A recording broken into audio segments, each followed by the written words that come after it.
After just 39 days, it looks like General Motors is going to emerge from bankruptcy. Unbelievable. People were very skeptical that a company so huge could get out of bankruptcy so fast, but it looks like this noon deadline doesn't appear that there's anybody who's really going to fight it. Let's get Phil LeBeau on the line, who's, of course, covered the whole auto industry.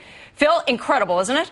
It is, Michelle, but it speaks to two things. One, when you have a willing buyer and a willing backer in the U.S. government, you're going to get this kind of a deal done. And two, they did so much legwork in advance, getting the debt deals lined up, far different than what happened with Chrysler. As a result, you put those two things together, you can get a 363 sale in bankruptcy to happen in 39 days.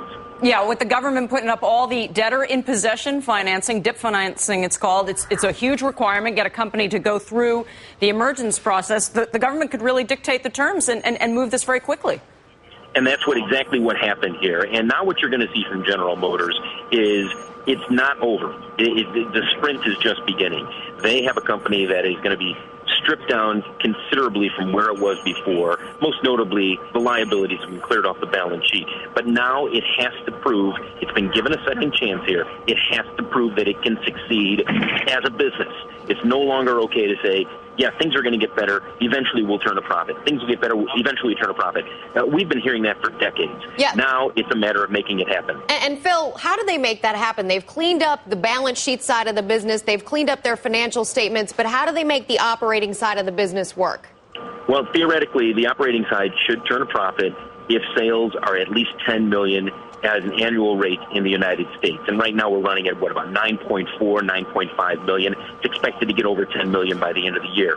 Theoretically, if they hold their market share and they have the product coming out that's in the pipeline, along with some of the newer products that's been out there for about a year or two, theoretically they should start to turn a profit, by the end of next year, early 2011, 2012, we start getting into them getting back in the black. But again, this is all on paper.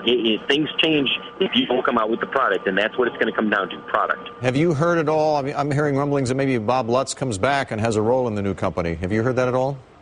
I have heard that, and I would not be surprised. I think what you're going to see from Bob Lutz is on the product side.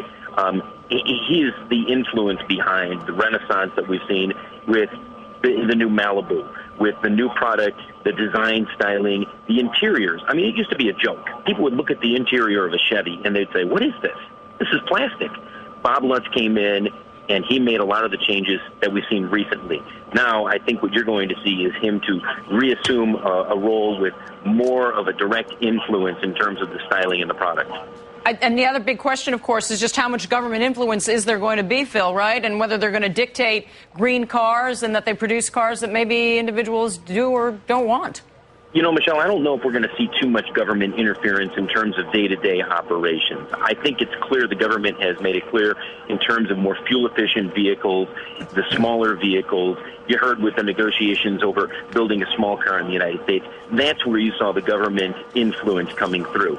General Motors realizes that it has to come up with more fuel-efficient options out there, and they're already down along that path. Watch for Fritz Henderson when they announce that they're coming out of bankruptcy tomorrow morning at 9 a.m. Watch for him to also announce major management changes. Thanks, Phil, very much.